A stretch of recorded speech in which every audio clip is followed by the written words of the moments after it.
Hello guys, welcome back to the channel R study Adda. तो आज हम स्टार्ट करने वाले हैं आपकी एक और मोस्ट इम्पोर्टेंट पोयम जिसका नाम है how to tell wild animals. तो इसके जो पोएट हैं उनका नाम है कैरोली वेल्स। तो पोएट ने इस पोएम में बहुत ही फनी तरीके से एनिमल्स के कैरेक्टर्स एंड फीचर्स को एक्सप्लेन किया है एंड फुल पोएम हमारी एनिमल्स के लिए ही है। तो आइए स्टार्ट करते हैं डिटेल में पोएम। तो पोएट बताती हैं कि अगर आपको नॉर्थ के जंगलों में जाने का मौका मिल जाता है तो वहां पर जो एनिमल आपके सामने आएंगे या फिर आपके आसपास होंगे, आप उनको कैसे पहचानेंगे। तो इस पोएम में वो बहुत ही फनी तरीके से बताती हैं कि कैसे पहचानेंगे। सबसे पहले वो कहती हैं, अगर आपके सामने कोई येलो कलर का बड़ी बड़ी दाढ़ी वाला एंड जिसकी आवाज बहुत ज्यादा तेज हो वो जानवर आता है तो आप समझ जाना कि वो एशियन शेर है। एंड वो बताती हैं कि जो एशियन शेर है उसकी दहाड़ से ही कोई व्यक्ति सामने खड़ा हो तो उसकी दहाड़ से ही मर सकता है, वो इतना ज़्यादा भयंकर दहाड़ता है।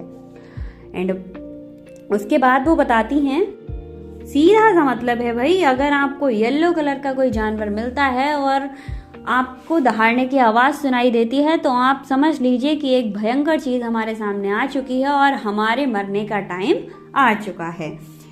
उसके बाद पोएट कहती हैं, अरे यार चलो आप घूमते घूमते बच भी जाते हो, लाइन से बच जाते हो। तो उसके बाद आपको एक रॉयल सा जानवर दिखाई देता है जिसका कलर ब्लैक एंड येलो रहता है और अगर वो आपको मारकर खा लेता है तो समझ जाना कि वो और कोई नहीं, बंगाल टाइगर था।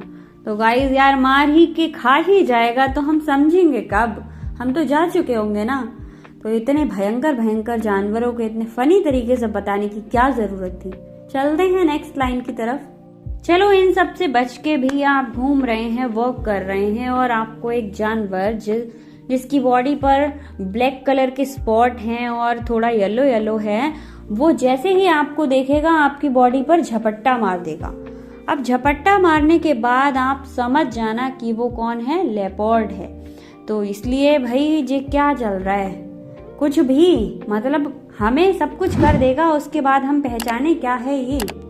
फिर पोएट ये भी बताती है कि भाई अगर आप उसके शिकंजे में फंस चुके हैं तो चीखना चिल्लाना शोर मचाना कोई फायदा नहीं है, क्योंकि आप उससे नहीं बच सकते और ना ही आपको कोई उससे बचा सकता है और ना ही वो आपको छोड़ने वाला है। इसके बाद आता है एक और एनिमल। वो कहती हैं, अगर आप अपने घर के यार्ड में चल रहे हो और आपको कोई एनिमल आकर टाइट से हक कर लेता है, एकदम टाइट से हक कर लेता है, तो आप समझ जाना कि ये और कोई नहीं, एक भालू है। और अगर आपके माइंड में कोई डाउट आता है कि ये सच में भालू है क्या, तो टेंशन मत लो, वो फिर से आपको एक टाइट से एक बार हक करेगा एंड आपको एक जेंटलमैन की तरह सहलाएगा और आपको यकीन हो जाएगा कि हाँ ये भालू है। एंड शायद इसी मैनर को देखकर जो टेडी बियर है उसको भालू जैसा बनाया गया है, क्योंकि वो इतना ज्यादा फ्रेंडली रहता है। बट आप लोग देख लीजिए कि जो भालू होता है वो हमेशा फ्रेंडली नहीं रहता, वो कभी कभी गुस्से में भी आता है। इसके बाद पोएट कहती हैं कि कोई इंसान अगर नया है इस जॉब में या फिर कोई नया है जो जानवरों को पहचानने में दिक्कत होती है, उसको कंफ्यूज होता है, तो वो बताती हैं कि कौन सा एनिमल हाइना है एंड कौन सा क्रोकोडाइल। तो पोएट बताती हैं उसको पहचानने का तरीका। तो पोएट एक आसान सा तरीका बताती हैं एंड फनी भी रहता है। वो कहती हैं, अगर कोई जानवर हंसता हुआ आता है तो समझना हाइना है एंड कोई रोता हुआ जानवर अगर आपके सामने आता है तो समझ लेना वो क्रोकोडाइल है। क्या रोता हुआ आता है तो वो क्या है, क्रोकोडाइल है। वैसे ये दोनों एनिमल काफी डेंजर रहते हैं एंड पोएट ने इसको पहचानने का काफी फनी रीजन बताया है, रोना और हंसना।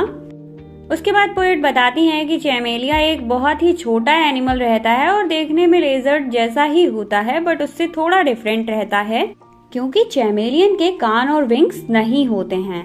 चैमेलियन में रंग बदलने का हुनर भी होता है, वो अपने आसपास की सिचुएशन को देखकर अपना कलर चेंज कर लेता है। तो चैमेलियन कितना ज्यादा चालाक होता है और रंग बदलने वाला होता है। उसके बाद फिर बताती हैं कि अगर कोई पेड़ आपको दिखाई दे रहा है तो समझ जाना कि चैमेलियन उस पर बैठा हुआ है, क्योंकि वो अपना रंग बदल लेता है, इसीलिए आपकी आंखें धोखा खा रही हैं और उसे देख नहीं पा रही। तो अगर आपको कोई खाली पेड़ दिखाई देता है तो आप समझ जाना कि उस पे चैमेलियन बैठा हुआ है, बट वो अपनी आपकी नजरों से छिपा हुआ है।